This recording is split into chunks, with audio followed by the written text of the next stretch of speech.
Assalamualaikum warahmatullahi wabarakatuh. Kami dari kelompok 3 Fisika dengan anggota saya sendiri Suryana, yang kedua ada Ramadhani Raihan, yang ketiga ada Rahmatullah Al-Hakim, kemudian Desi Rahmawati, Bagas Sukmawanto, dan Ahmad Muyaki. Kemudian yang terakhir ada Furqan Al-Rashid. Nah, sekarang kami akan menjelaskan tentang teori relativitas dari beberapa sumber yang telah kami susun. Baik, mulai saya share screen sekarang.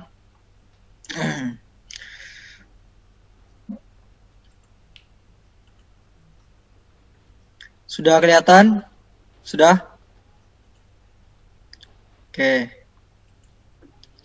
Inilah PowerPoint kami sebagai pembukaan fisika kelompok 3 kami, yang kami akan membahas masalah teori relativitas. Nah, dalam teori relativitas khusus ini, ada 3 tokoh yang menjelaskan di dalamnya. Yang pertama ada teori relativitas Newton, kemudian ada percobaan Michelson dan Morley, kemudian ada postulat Einstein. Pertama dari Sir Isaac Newton.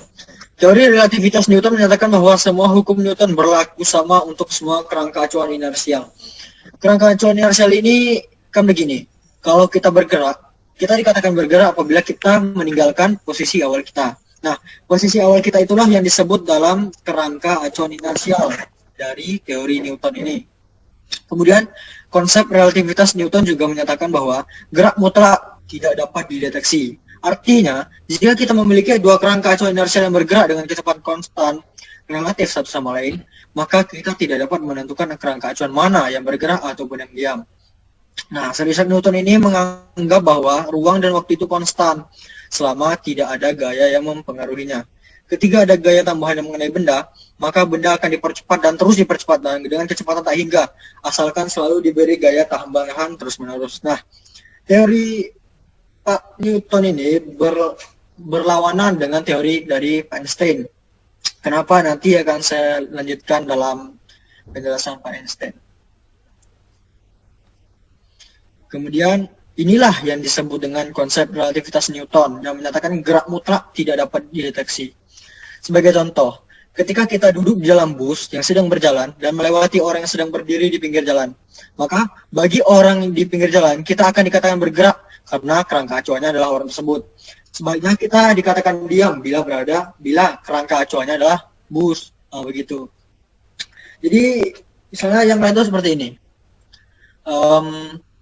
Kita sedang diam. Kemudian kita melihat ada seseorang dalam kereta. Nah, di dalam kereta itu dia berlari selama 15 km misalnya.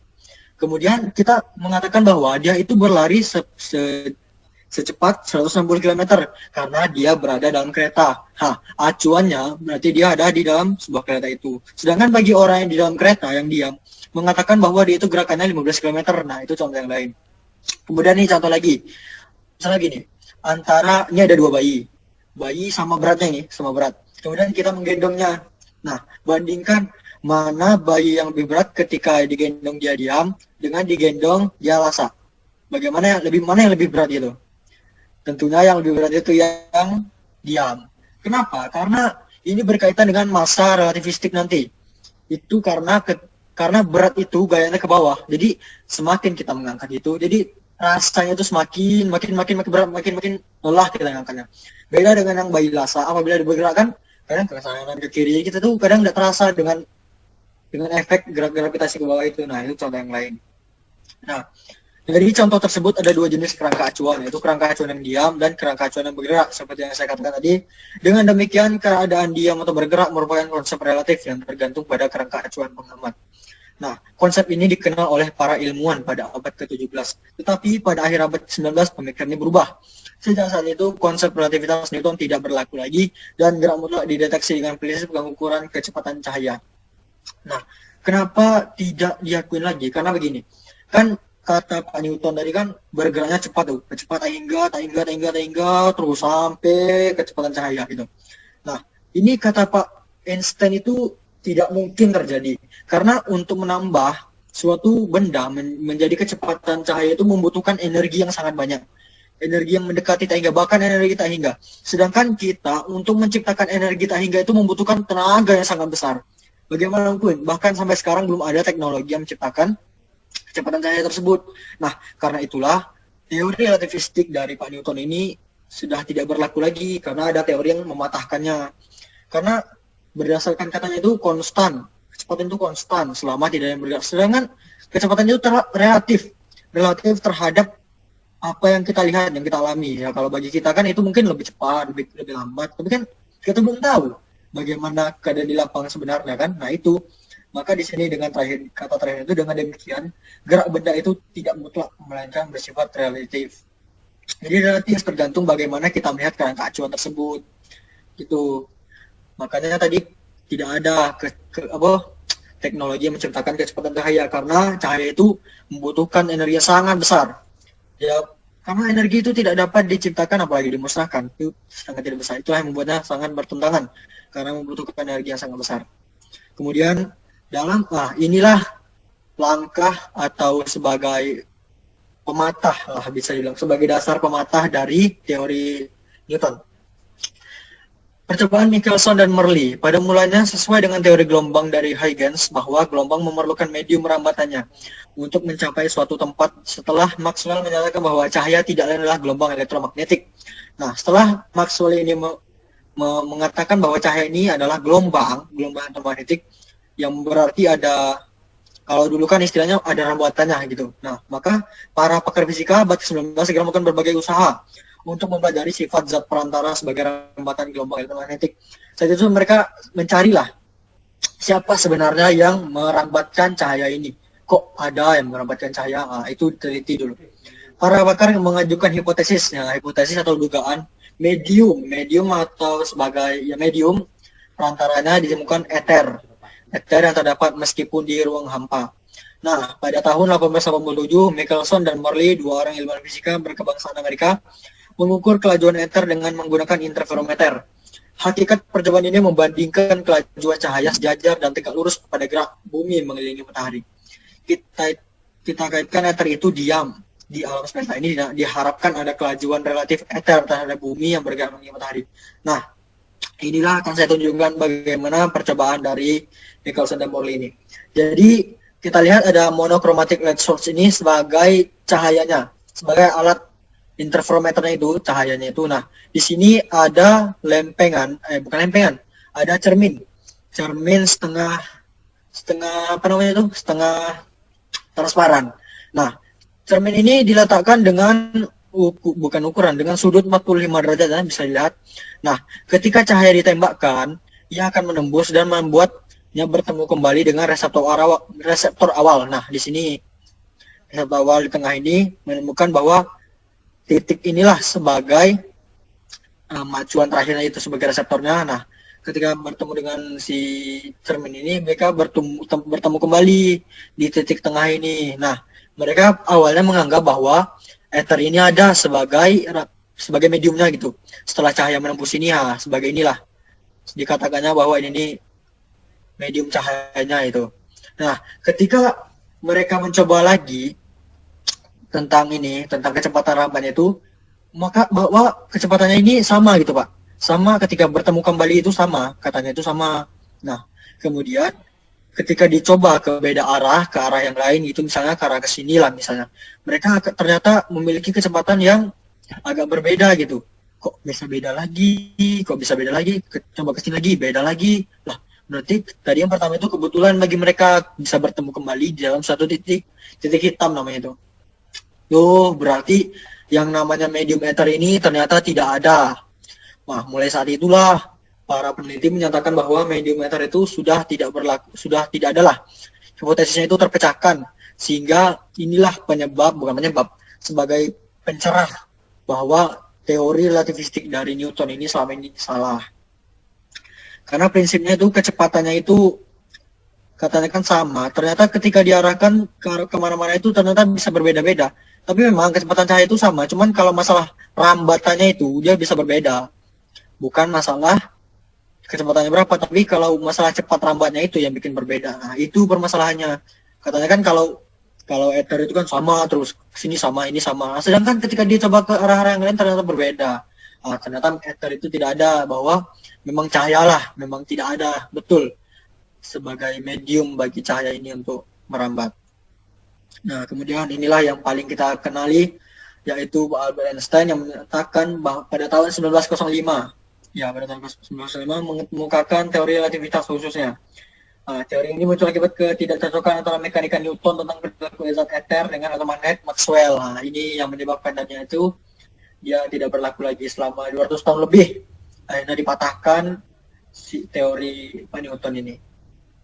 Pada teori ini, Einstein mengemukakan tentang konsep kecepatan cahaya yang menentukan bahwa cahaya bergerak dan kecepatan 299.792 km per detik, dan itu bersifat absolut. Nah, belum ada kan teknologi sampai sekarang, motor sekencang apapun tidak ada secepat ini. Pesawat sekalipun, atau roket, atau peluru lah, tidak ada secepat ini. Karena membutuhkan energi yang sangat besar. 2000 km saja, bayangkan. Belum ada. Ini 299.790 km. Itulah membuat teori tentang kecepatan cahaya itu diciptakan itu sangat tidak mungkin. Hingga saat ini mungkin masa besok akan terjadi. Nah, ini dia konsepnya. Yang pertama itu hukum fisika berlaku untuk setiap objek dalam semua kerangka acuan yang bergerak dengan kecepatan tetap terhadap yang lain. Artinya bentuk persamaan fisika akan selalu sama walaupun dia mati dalam keadaan bergerak. Nah, tadi yang masalah antara misalnya mobil dengan koin, misalnya begini, kita jatuhkan koin dari mobil. Nah, jatuh nih koin ini ke bawah. Nah, kata orang yang di mobil itu bilang kalau koin tadi itu jatuh ke bawah vertikal gitu. Nah, sedangkan kalau orang di luar bisa jadi dia ngomongnya kan belok ke kanan, bisa belok kemana-mana, bisa kena angin atau gimana kan, relatif. Bagaimana kita melihatnya, makanya kecepatan itu relatif. Bagaimana melihatnya, nah kalau masalah pembuktian itu baru kita hitung. Kemudian, kelajuan cahaya dalam ruang hampa selalu sama untuk semua pengamat dan tidak tergantung pada gerak sumber cahaya manapun maupun pengamatnya. Jadi, berlakulah kalau 300.000 meter per 300 juta meter per second ini memang berlaku, tidak akan berubah absolut sifatnya gitu.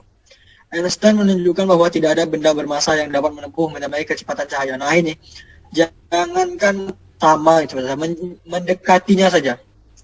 Itu hal yang sangat sulit, butuh sekali tenaga yang sangat besar itu. Nah, itulah materi yang saya sampaikan masalah relativitas khusus. Akan saya tunjukkan contoh mudahnya.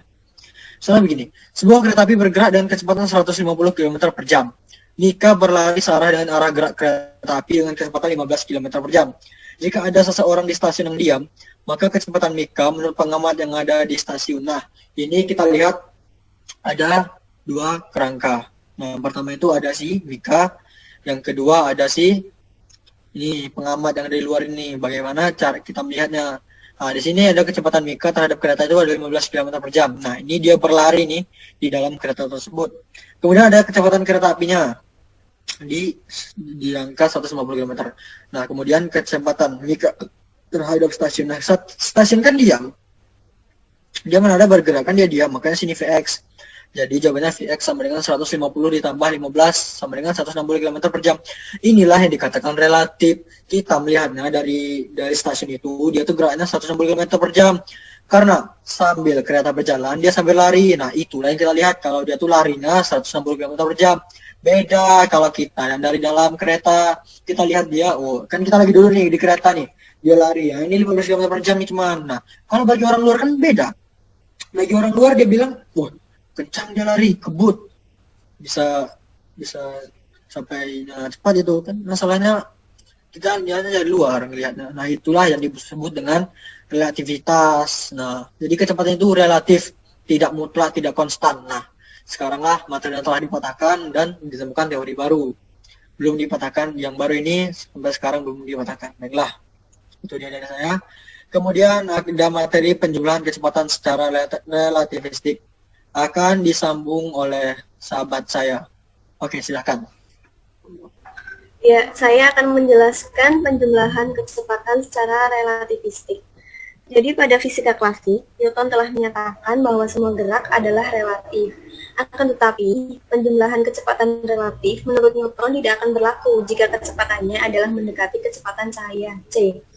Oleh karena itu, berdasarkan transformasi Lorentz tentang kecepatan, Einstein mengoreksi kesalahan penjumlahan kecepatan relatif tersebut dengan memberikan persamaan yang berlaku untuk penjumlahan kecepatan relativistik.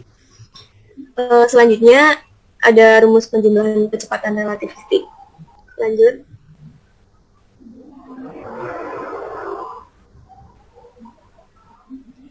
Ya, jadi di sini rumus penjumlahan kecepatan relativistik ada V sama dengan V1 plus V2 dibagi 1 plus V1 kali V2 per C2. V merupakan kecepatan relativistik khusus.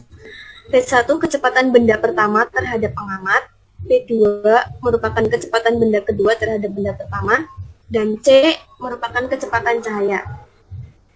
Lanjut.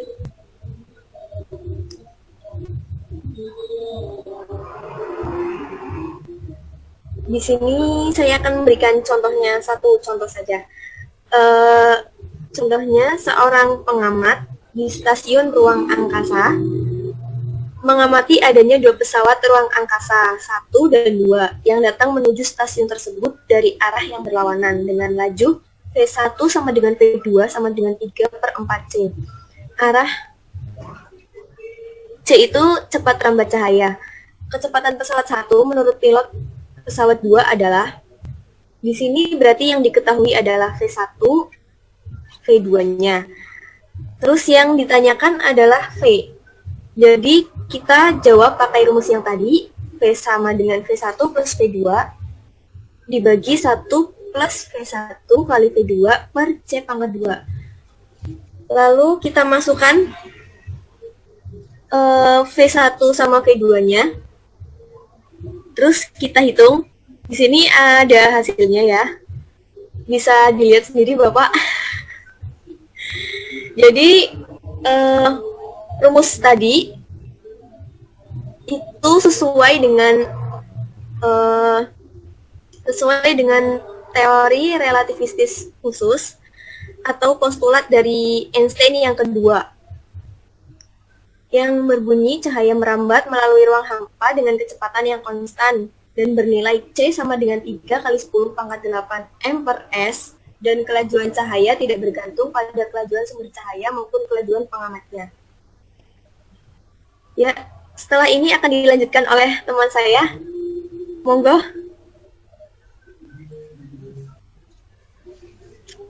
Ya, kepada Bagas, masalah Lorentz dipersilahkan. Kemudian yang selanjutnya adalah kontraksi Lorentz. Kontraksi Lorentz adalah penyusutan panjang benda akibat gerak relatif benda itu terhadap pengamat. Kemudian karena ruang dan waktu tidaklah konstan, jadi maka benda yang panjangnya L0 akan teramati sebesar L oleh pengamat yang bergerak sejajar dengan benda tersebut dengan kecepatan V. Sehingga dalam kontraksi Lorentz ini dinyatakan bahwa semakin besar kecepatan pengamat, maka benda terlihat semakin pendek dari panjang aslinya. Lanjut.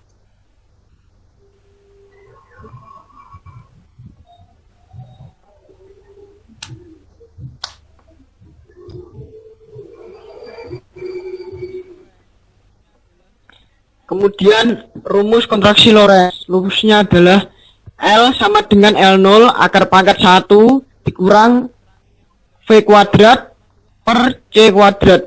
Dan keterangannya adalah L sama dengan panjang benda yang diamati pengamat yang bergerak dengan kecepatan V. Kemudian L0 sama dengan panjang benda yang diamati pengamat yang diam. Kemudian V sama dengan kecepatan benda bergerak yang diamati pengamat. Lanjut.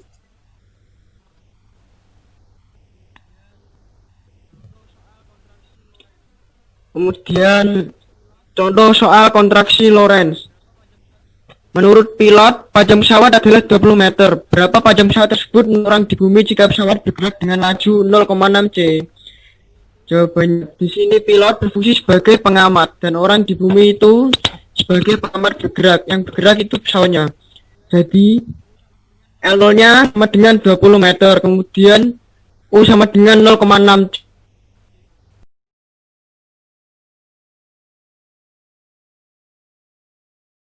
Baiklah, materi pemuaian waktu akan dijelaskan oleh Rahmatul Hakim. Kepada Rahmat, dipersilakan. Pemuaian waktu. Waktu yang diukur oleh sebuah jam dalam kerangka bergerak menjadi mulur apabila bila diamati dari kerangka diam. Peristiwa ini disebut dilatasi waktu atau pemuaian waktu. Berdasarkan tersebut, terbukti bahwa waktu juga bersifat relatif.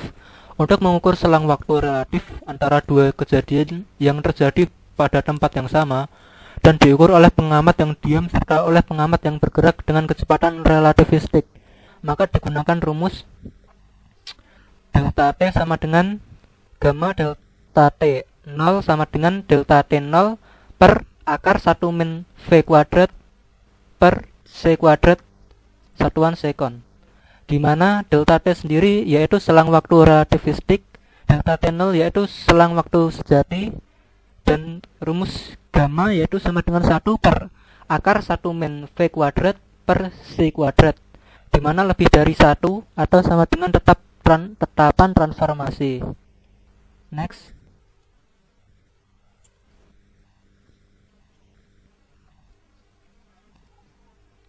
Beberapa keterangan dan definisi yang akan membantu untuk menghitung selang waktu sejati adalah selang waktu yang diukur oleh jam atau pengamat yang diam terhadap kejadian.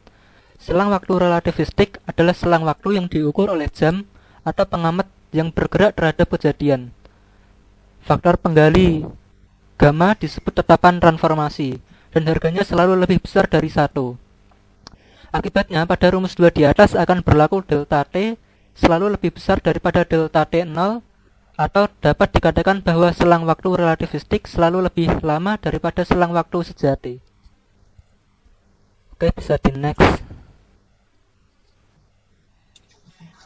Oke, materi masa relativistik akan disampaikan oleh Furqon. Oleh Furqon, dipersilahkan Furqon. Masa relativistik seperti ruang dan waktu. Masa benda yang diamati oleh pengamat, bahwa masa benda yang diam akan berbeda dengan masa benda yang bergerak dengan kecepatan v. Berdasarkan pada teori relativitas khusus, masa benda yang bergerak akan lebih besar dari masa yang diam. Di sini terdapat persamaan M sama dengan M0 per akar 1 min V kuadrat per C kuadrat.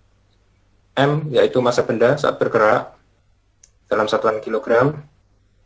M0 yaitu masa benda saat diam, satuan kilogram.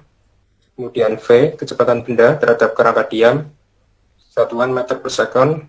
Dan C, kecepatan saya, 3 kali 10 pangkat 8 meter per sekon. Lanjut.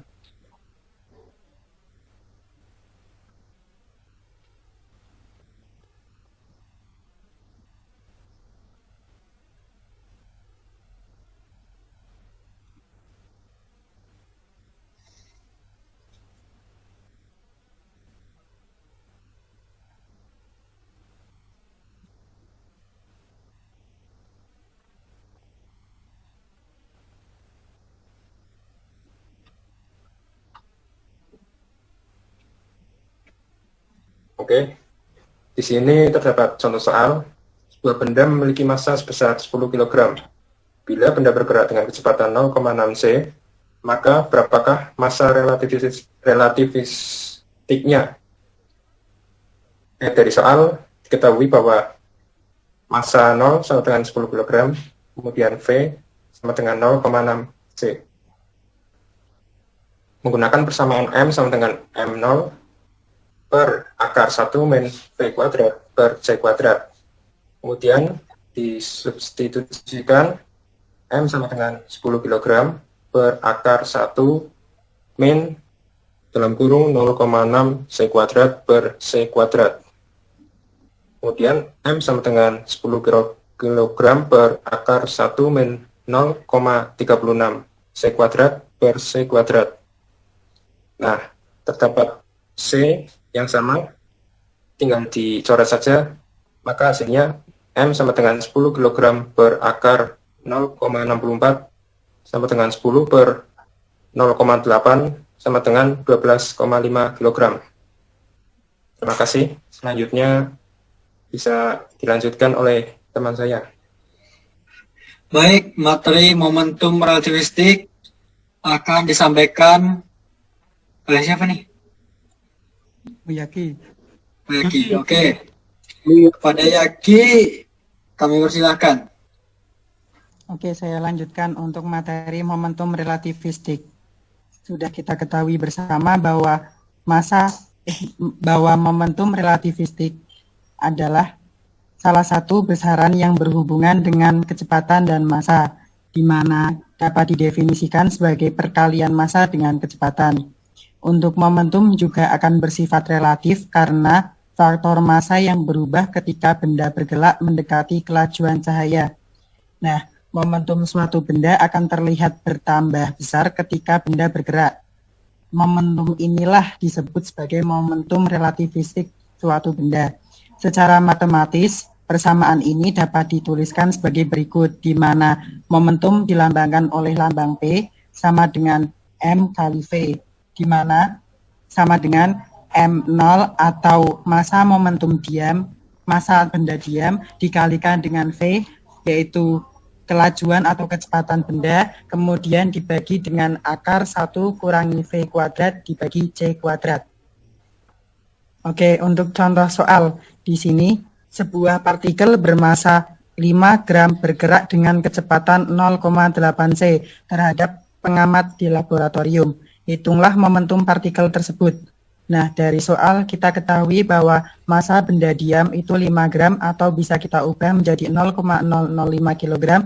Kemudian V-nya itu atau kecepatannya 0,8 C. Kemudian untuk C-nya sendiri itu sebagai ketetapan, yaitu 3 kali 10 pangkat 8 meter per sekon. Untuk cara menghitung momentum relativistik sendiri menggunakan rumus yang ada di slide sebelumnya, yaitu di mana P sama dengan massa benda diam dikalikan dengan kecepatan dibagi akar 1 dikurangi dengan kecepatan kuadrat dibagi dengan C kuadrat. Kemudian kita masukkan angkanya seperti biasa. Terus hasil terakhirnya yaitu 2 dikali 10 pangkat 6 kg meter per sekon. Oke, materi selanjutnya akan dibahas oleh teman saya. Baik, energi relativistik akan disampaikan oleh Ramadhani Raihan. Kepada Raihan, kami persilahkan. Iya. Terima kasih Suryana. Energi relatif fisik adalah ketika sebuah partikel atau benda dalam keadaan diam, partikel tersebut memiliki energi yang diam yang ditunjukkan dengan perkalian massa diam dengan kuadrat kelajuan cahaya. Hubungan yang diperoleh Einstein dan Posat relativitas khusus adalah mengenai massa dan energi. Menggunakan hukum 2 Newton, yaitu gaya dan rumus usaha, yang yaitu hasil perkaliannya antara gaya dengan perpindahan, maka Einstein berhasil merumuskan energi relativistik, yaitu ini. Energi kinetik sama dengan energi total dikurangi energi diam sama dengan mc kuadrat dikurangi m massa diam c kuadrat c. Lanjut Mas.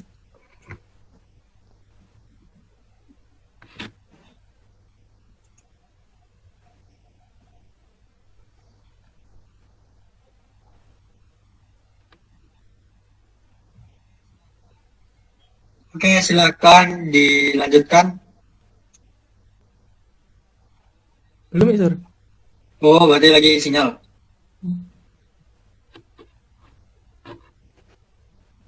Ya, ini ada contoh soalnya ya. Contoh soal energi diam. Energi diam adalah rumusnya massa diam dikali C kuadrat. Contoh soalnya adalah sebuah benda memiliki massa diam 4 kg jika benda tersebut bergerak dengan kecepatan 0,6 C dengan C 3 kali 10 pangkat 8 M per S. Tentukan energi diam benda itu. Jadi caranya menentukan energi diamnya adalah 4 kilo dikalikan dengan C-nya yaitu 3 kali 10 pangkat 8 M per S kuadrat sama dengan 36 dikali 10 pangkat 16 Joule. Ya, lanjut Sur.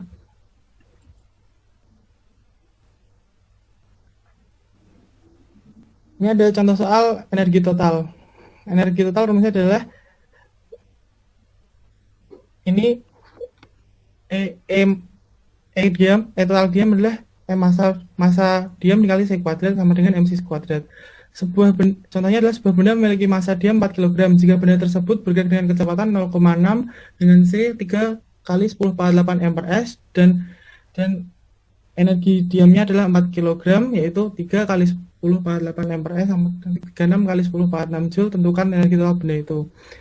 Jadi kita masukkan energi totalnya. Jadi M kali C kuadrat sama dengan masa diam kali C kuadrat dibagi akar 1 kurangi V kuadrat per C kuadrat. Bisa dimasukkan 4 kg dikali 3 kali 10 × 8 m per s kuadrat dibagi akar 1 kurangi 0,6 C kuadrat per C kuadrat. Totalnya adalah 45 kali 10 × 16 joule.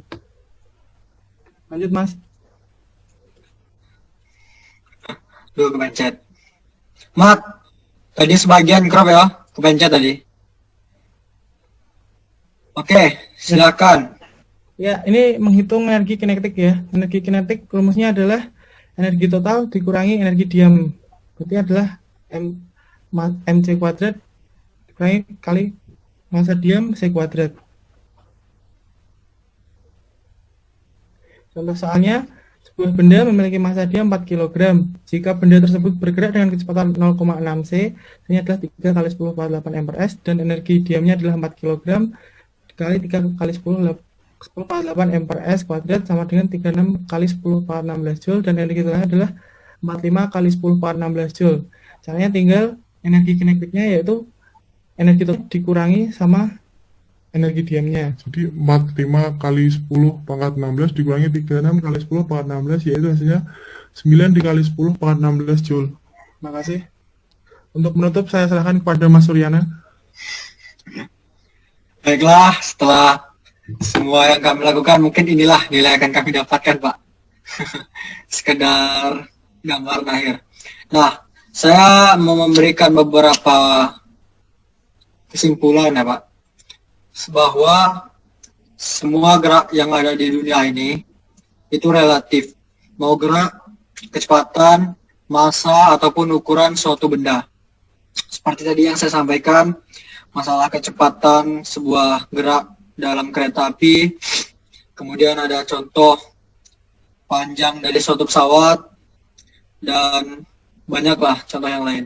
Jadi intinya bahwa segalanya gerak maupun massa maupun waktu juga, semua itu relatif, pemuaian. Baiklah, inilah dari kelompok kami. Apabila Bapak suka silakan di like, jangan lupa komen. Jika tidak suka dislike. Kami akan menunggu evaluasi dari Bapak. Terima kasih.